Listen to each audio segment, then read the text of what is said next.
Welcome back, listener. I am your host of the Inspired Writer Collective podcast, Elizabeth, and I am here today with a new guest. This is Julie Sedler. She is a writer and a mom. She's also got all kinds of creative backgrounds and sciencey brain. But one of the reasons I wanted to have her as a guest is because she released her memoir, Watch Me, in 2023. And then had a baby and did not have time to market the book in the way that she would want to. But she has such a great story that went into the process of healing herself, exploring herself, going on this long journey with divorce and rebuilding her life. And so she has a lot to speak about that process. And that's something that I know you listeners are really interested in, and how to go from journaling to a finished product and all the emotions and things that might happen in between. So, Julie, welcome to the podcast. We're so honored to have you. And just, I don't know, start wherever feels natural for you, but tell us a little bit about you, about what brought you to want to write this story, any of that. Oh, thank you so much, first of all, for having me as the guest. This is one of my very favorite things to do, is to be a guest on other people's podcasts. So just thank you so much, because it brings me a lot of joy to be here. Um, and then we can get started. I think the best place to start is that I have not always been a writer.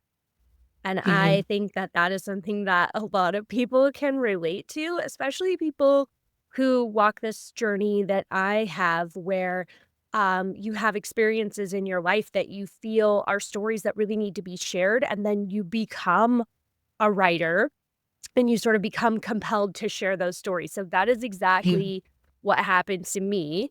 So I love this sciencey brain. I might have to add that to my business card.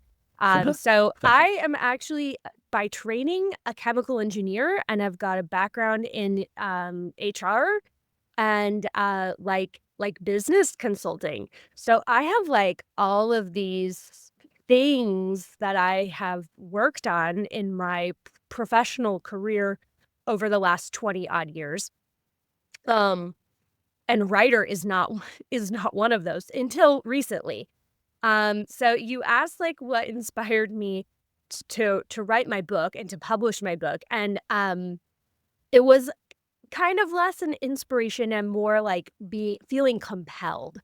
I had this innate sense that this is what I'm supposed to do. In fact, um, I had dabbled at writing. I had started a blog in the early aughts, like so many other people. I don't know, maybe you can Yes. still find it on the internet. I'm sure it probably exists. I had one I deleted. In the cache somewhere. And it was always my mom used to tell me when I was growing up, oh, you should write what you know, because those are the most authentic stories. And I've always been a storyteller. I just wasn't the kind of person who wrote it down. In fact, and we talked about this before, I was afraid to journal. I was afraid that if I put pen to paper, the real stuff would come out, and I had no idea how to confront that part of me. And so for a long time, I kind of avoided all of those things. And then I got to a point in my marriage, in my relationship to my then husband, where it was just increasingly apparent this relationship is not going to work. This marriage is not going to work. The next step is to dissolve this partnership, and to get a divorce, and to move into being a single parent and figuring out what life looks like on my own. And that was terrifying, because I really hadn't been alone maybe ever. And I started to form friendships and connections. I had this one friendship, and I talk about this in the book, where this friend who was kind of experiencing the same things as me, she was like, "Why aren't you journaling?" And I was like, "No, hard no. we're not going there. That's not going to come out. Like, I am so unprepared to deal with that. And the more that I would share with her the experiences that I was having, the more she would be like, why aren't you writing this down? And eventually it was like enough, like, sort of like, I want to use the word magical, but really it was Mhm. more like spiritually aligned, like things that seemed like synchronicities, things that seemed like this is like telling me that I'm going in the right direction. More and more things started happening. And I was like, in my mind, I could be a little bit removed, a little bit more of a conscious observer. And I was like, Mhm.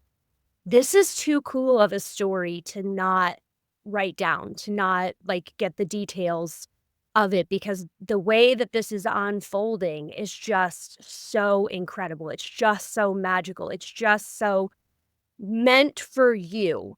You're going the right way. How could you not be? And Mhm. so I eventually then did overcome that fear, and I started journaling, and I have never looked back. So I journal every single day now.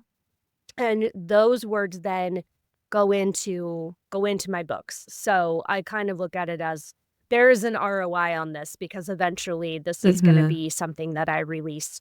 But Julie, I'm that friend. I'm that one that's like, why aren't you journaling about it? You should journal. Well, how about you try journaling?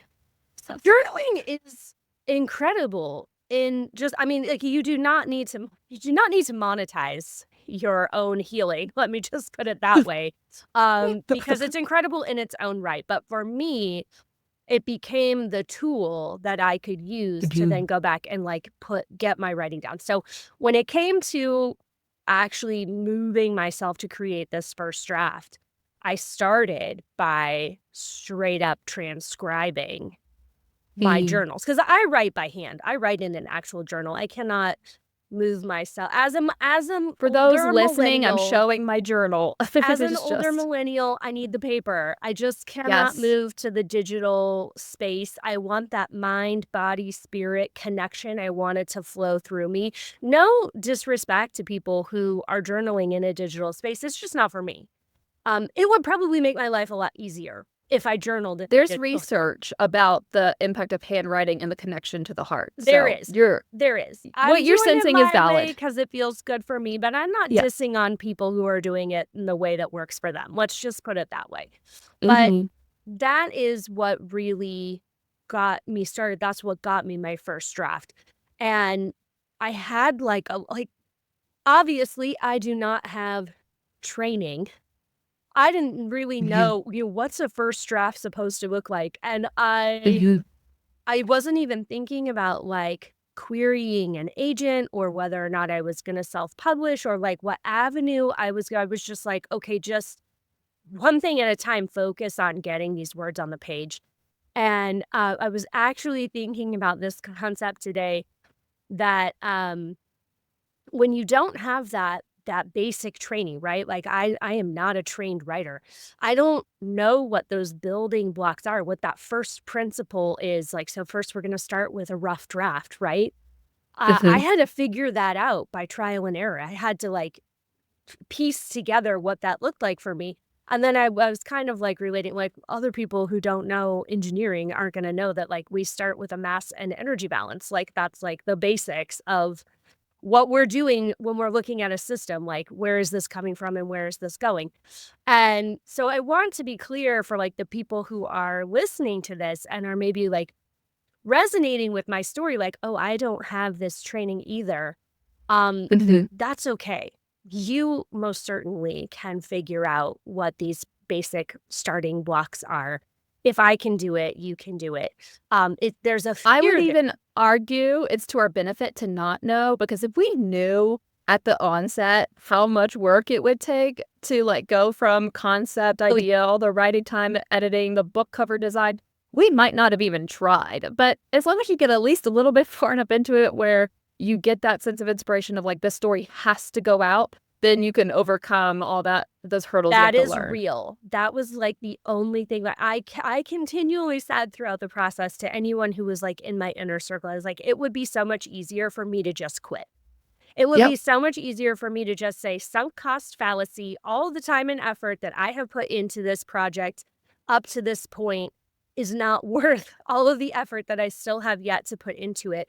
But honestly, being at the end now, being at the finish line, and by that I mean my book is published. I can go on Amazon, I can order a copy, I can hold it in my hand. In fact, I have one here behind me, right? So I can hug this. I can hold it next to my body, and it's got a picture of my face on the cover, and I'm like, oh, that's me.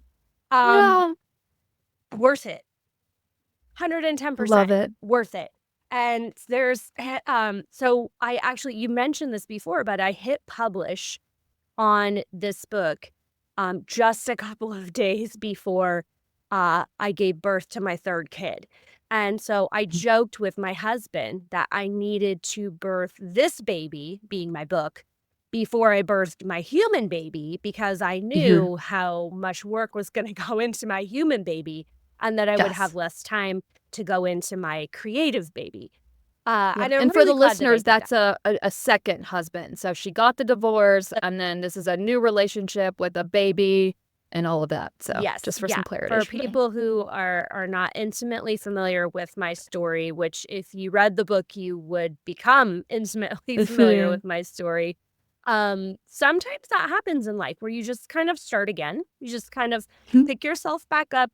You work your way all around the Monopoly board. You get back to go. You collect $200 and you just start again. It's Oh, I like love that. it. It's like that. And so I have 2 kids from my previous marriage, and now I have a kid from my current marriage. And it's been a roller coaster, but that's what life is, and that's okay. But yeah, it would have been a lot easier to quit, but it wouldn't have been as fulfilling to get to the end, right? It was super fulfilling. It felt like, I mean, it did, for lack of a better metaphor, it felt like I was giving birth to this creative project, and nothing is birthed without pain. Okay, I think Nope. it's really important to be clear about that there's a great amount of discomfort and pain, and kind of needing to look at the bigger picture as opposed to focusing on the minute details that come with a project like this, like publishing a book, especially a memoir, right? Because a memoir is so deeply personal. Any other story can be, really personal to the author who wrote it, but nothing is going to be quite like sharing your own lived experience, writing a memoir and sharing that vulnerable piece of you. There's just a whole other layer to it. I And love that you honored where you were in life and recognized now is not the time to try to market this book. I think so many first-time authors especially get hung up on wanting to do this big marketing scheme or feeling like they have to do something when they freshly publish a book. And I love that you were able to recognize where you were in your life and what your values were and your priorities. And you were like, okay, well, it's out there and it's going to continue to just be out there. And now, a year later, you're doing a little bit more as far as coming on podcasts and getting the word out and marketing. And I just think that's such a good reminder to people that there's never a wrong time to market your book. There's never a single right time to market your book. You can always market whenever you want. oh, absolutely. I think if we're talking about it from a marketing standpoint, a book is, so I'm going to talk about it from an old school marketing perspective. When I went through business school, I was studying marketing. Newspapers have a really short shelf life. News story, and that's even more so now with the 24-hour news cycle. A story is up and out, and it's in one ear and out the other, and we really don't give it a lot of thought. But back then, magazines had a substantially longer shelf life, and people would keep them around and have them on their coffee table and pick them back up and look through them. And so it became more evergreen content that you could count on that to provide you more marketing opportunities. And I look at a book in the same way. It's going to be there whether or not you choose to do anything about it. So once you push it live, um, I'm assuming people who do the self-publishing route like I did, I have the opportunity to take it down or to leave it up. And so if you do nothing and you just let it sit there, then you're just letting it sit there. So you can take a break and you can come back to it. You can push it hard. You have a lot of flexibility and choice in how you're presenting that to the world, whether or not you're pushing it hard or you're pulling back. So like life can continue to happen and you still have an element of control over, what you're doing with this art that you have created, right? Like that's Mhm. important to know that you have ownership over it and you can choose to take a step back or to take three really big steps forward. And that Right. You could have chosen to delay publishing the book until you felt like you had time to market it, which I think is what a lot of newbies feel like they need to do. Like, oh, well, I don't have time to market it now, so I'll just hold it, like you were having this big life change happen. it's true. But instead, you published it and you got the benefit of like a year's worth of people buying it, reviews, Right. feedback, that's helpful. Yeah, I would say that it's kind of like any investment. The longer you wait to take action, the more time you have used up that you could have been reaping a return on your investment. Mhm. So, Mhm. I really just look at it as I felt spiritually like this is supposed to go out. This is supposed to live in the world. I am supposed to birth it. And for me, it was right to like get it done. And in fact, like the coaches that I was working with at the time, they were like, yeah, like get it out there. Like, what are you waiting for? And for me, it was more, I wasn't really concerned about whether or not I had the time to market it properly. Mhm. Um, I was really concerned about whether or not it was like quote unquote perfect, like quote Ready? unquote ready. Um, Oh. so I had a lot of work to do within myself to just be like, this is like what's that quote from Steve Jobs is real artistship. It's time to Mhm. let it go. It's time to push it out into the world. It is where it needs to be, and all I'm doing at this point is just holding back actually putting it out in the world. And so that's Mhm. what I bumped up against. And I know that there are people out there where, they might say like, "Oh, I don't have time to market it." But really the underlying thing is that real artistship. We're going to put it out there. We're going Right. to put it out there and let it be in the world and stand in our own creative process and show our art to the world, right? Like this is what I have birthed into the world. Yeah, and you shared with me a little bit about some of the early feedback that you got from your memoir. And I mean, a lot of the listeners, if they're regular listeners, know that like your story is very similar to mine. So they can probably see why I was drawn to having you as a guest. I was a forensic scientist for 10 years, and then I became a stay-at-home mom, Yeah. and then my relationship hit the rocks. I got a divorce. I've since, rebuilt my life, done the whole writing thing that's come into it, started the podcast, have a new love in my life. And so I very much relate to your story. And it was this piece that I hope you'll share next about like the emails that you got back from people who had read your book that really validated like my deep, deep motivation for continuing to push myself to carve out the time to write, even though now it's harder because I've got a part-time job that occupies a lot more of my time and it's just not as easy as it once was. But I want that outcome. And so I was wondering if you would share a little bit about that feedback. Yeah, absolutely. So when I started writing the book, and honestly, this is true. I put this in my courses and I tell this to the people that I work with. You need to have a why. Like, what is your Mhm. underlying motivation for doing this? Because when things get hard, you're going to need to tune back Mhm. into why am I doing this? Why am I putting my effort here? Especially once you're a mom and you have responsibilities or the older you get, like life just piles like more and more on.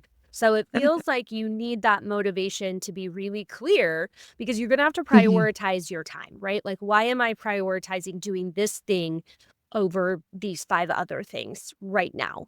And one of the things that I told myself was that if this even helps one person feel less alone in their journey, because I felt really, really alone, which is Mhm. shocking considering the statistics of divorce in this country. And it even feels like right now, like we're on the precipice even of more people coming to the realization that their partnerships and their marriages aren't serving them, and like kind of like a big crack, like people, like division of people. Like I feel like we're really on the precipice of that kind of coming at us collectively. And I felt really alone. And I know other Mhm. people have felt really alone. And I just thought, okay, if this even helps one person, if only one person reads this and it makes them feel less alone, then I've succeeded. My work here is done. And once I put it out into the world, like I was done, like breathing into my paper bag, hitting the button. My Yeah. husband, he not my current husband, he's amazing. He actually does like all the back end stuff for me, so Mm. he set everything up in the portal, and then he was like, "Do you wanna push the go live button?" And I was like, "Yeah." And he's like, I'm, like, gripping his hand with one hand and, like, pushing the go live button, and I've got this huge pregnant belly in front of me, and I'm like, "We're doing this, we're doing this." And after that happened, there's, like, a little delay on that, so even though you Mhm. hit go live, it doesn't truly Mhm. go live for, like, a day or 2. But then I started getting notifications that people were were buying my book, and I was like, then it was, like, another, like, breathing into the paper bag moment. And then I started to get the feedback from people, and so whether it came in a text message or an email or a DM through a social channel, Mhm. um, the general the general consensus was, "This book is really compelling. I couldn't put it down. I had to know what happened. I'm so happy that you, like, found yourself in all of this, like, you got to a place where, you felt really good. It gives me a lot of hope that that can happen for me." But my Mhm. personal favorites are, "Your book saved me. It Mhm. inspired me to leave a relationship that really wasn't serving me." I've had a couple of those now. I've had a couple of people come back and say, "Your book really resonated with me. I had very similar experiences, right down to having that sort of emotional affair with my coworker, to kind Mhm. of like help me like emotionally disentangle from my relationship at home and like make it a little bit easier on myself to move on." But then it became harder because now I've got multiple things going on, and not to like spoil or give anything away. Um, but then I've also had people come back now and say, "I resonated so much with your book. I have other friends who are going through the same thing. Can I get a Mhm. copy for them? I'm so excited for them to read your book. We're going to make a book club." So I have book club questions that I send out to people who Aw. reach out to me. It's like like things I curated with my editor, actually, to for like those people who like want like for deeper understanding, right? So these are like Mhm.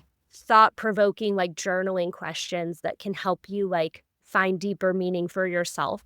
So, Mhm. like, I send those out as, like, bonuses for people who write in and want to do more.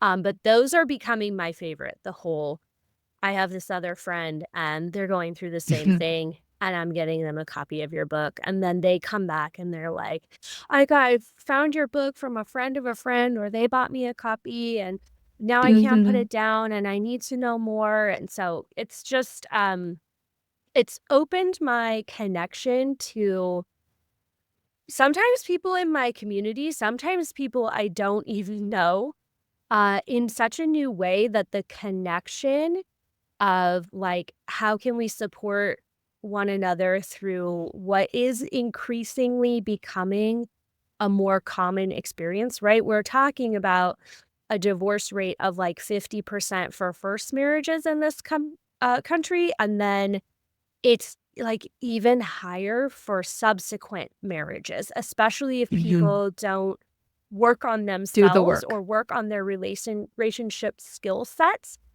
Mhm. The statistic is even more staggering for future relationships. So you'll find in this book that I was like really worried about that. Like, okay, I'm gonna work on myself because I want my next relationship to be something that is healthy and has staying power, right? I don't want to find myself being on the bitter end of that statistic.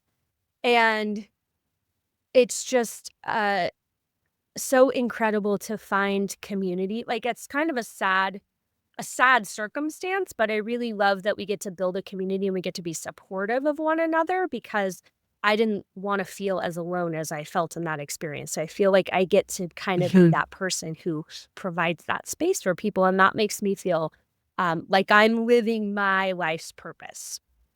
It's so hard when you're going through, like, a divorce and whatnot, especially if, you had a kind of longer marriage, if you hadn't always clued in friends or family members as to what was actually going on, like, at home. I found it to be extremely lonely. I didn't know I didn't have any family members that had been divorced. I didn't have any close friends I could turn to that had been divorced. And those that I knew of that I had seen through, like, the change of the Facebook post kinda thing, go through it, everyone kept it so quiet, it would just seem like the kind of thing no one wanted to talk about, Yeah. and so, I found it very difficult, to find any sort of guidance or connection, and funny enough, the working title of my memoir is Lonely Girl, and so that the aspect of being lonely, but Yeah. that encompasses a much larger portion of my life than just my marriage, but, um yeah, it is really isolating experience, and I feel like there's a lot of judgment around it, and then follow-up questions that, like, I just didn't have the answer to. So, like, to even talk to somebody and then them ask me, "Well, what are you gonna do for work now that, you're a stay-at-home mom and you're getting divorced?" I don't know. Yep. What's the custody schedule gonna look like? I don't How are you guys gonna do holidays? Do you think you'll get along? Do you think It's like, Yep. I don't know. I don't know. I'm figuring this out as I go, and I have no idea what I'm doing, and I'm just trying to keep my head up, you know?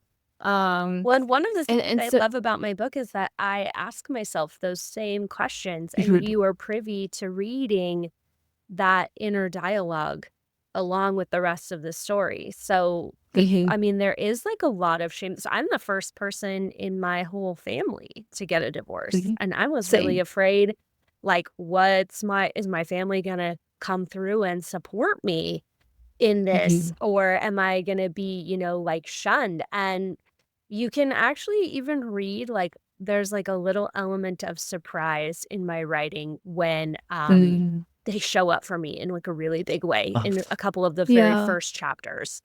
And, I hadn't clued any of them into what was happening, and so I really shocked the heck out of most of them when I Right. really get real.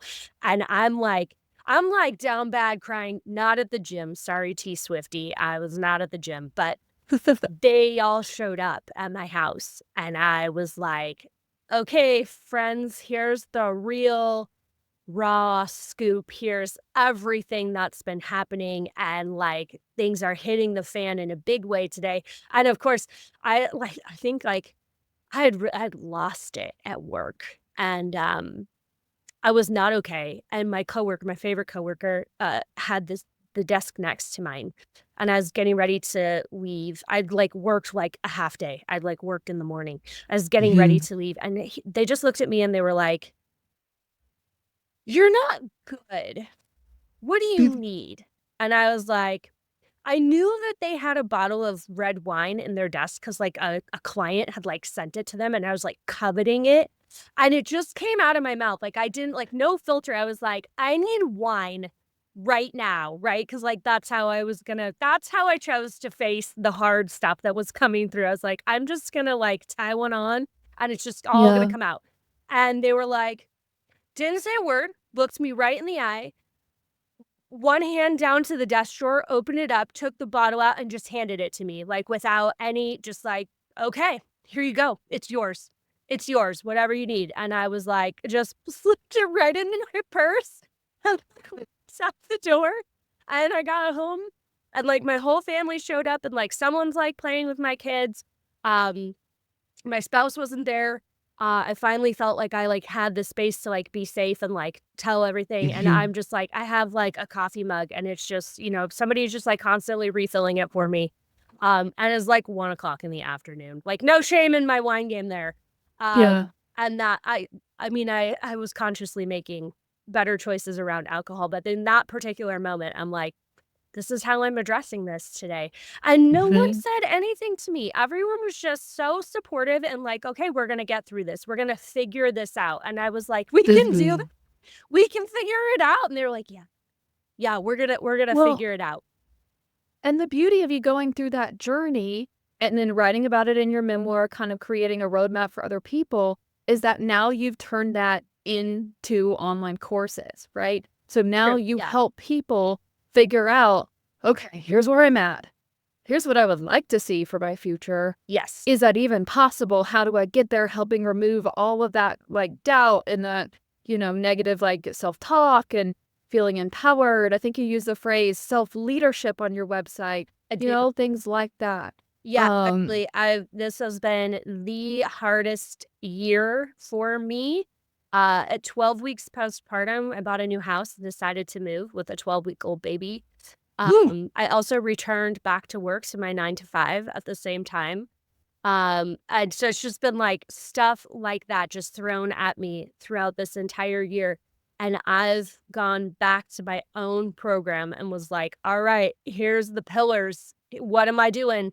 Where am I at? Mhm. I'm taking my own advice. And that, like, I can confidently say I have come out of 2024 in a completely new space. Like, I am super excited to launch into a new year. I have a really clear vision. I know where I'm going. I know what I want. And it's because I have been crafting and shifting the systems in my life to meet me at where I'm at, to work for me. And Mhm. I think a lot of people can relate to this that, we get lost in the system and then it's not working out for us and we think there's something wrong with us. I thought there was something wrong with me. I'm not Oh, for doing sure. life right. What's Yeah, I wrong went with wrong me? somewhere. I was supposed to do this, or I thought I followed the plan, go get the degree, go get the good job, go do the whatever, Exactly. marry, have the kid, blah, blah, blah. Yeah, and then all of a sudden you find yourself like at this dead end road and you're like, oh, I must have made a wrong turn somewhere. Right. And you come back to the beginning and you're at go and you're like, okay, I'm supposed to collect my $200 and then go around the board again. Mhm. So if I go around the board again, am I going to do it all exactly the same? Or is there a different strategy so that I can make the system work for me? So I'm all about empowering people to figure out what it is that works for them. Because the Mhm. problem isn't you. The problem is the tools or the systems that you're Mhm. using are either not Yeah. aligned to where you want to go or are not Mhm. supporting you in the way that you want or need to be supported. So my programs are focused on that, helping people figure out what they want, how to get what they want, how to help them through navigating like that turn by turn GPS to get you to that end destination of where you want to go. And it's all based Oh. on my own experience. And of course, I've got that engineering background, so it's very process focused. How Mhm. are we actually going to do this? Because I feel like, I've been in courses before and they're hitting me with a lot of high level concepts, but I don't have any Mhm. actionable steps that I can take. And Right. so that's what I wanted. I wanted, okay, do this, use this. This is a loose framework, see how you can, fit in what works for you. Take what resonates and leave what doesn't.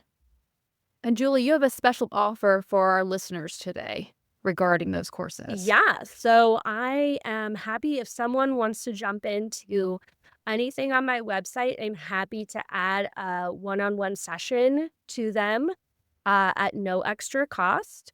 So Amazing. I will set up the offer and I will send you the code word. You can put it in the show notes. And if they pop in that code word, when they check out, then that'll bundle a session with their purchase. Or if you want to create something custom, feel free to email me and say, mention this podcast, and we'll put together something special just for you. Because what I've come to realize is that, everyone has their own unique need, and that one size fits all really doesn't fit anyone. Beautiful. Julie, thank you so much for being here on the podcast today.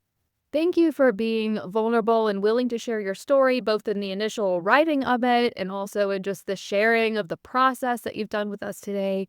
Any final inspiration or word of wisdom or motivation for someone who may have been in an earlier version of your shoes and struggling or not sure about journaling or the writing process that you could leave us with? Oh, yeah. I hate to be cliche, but put the words on the page.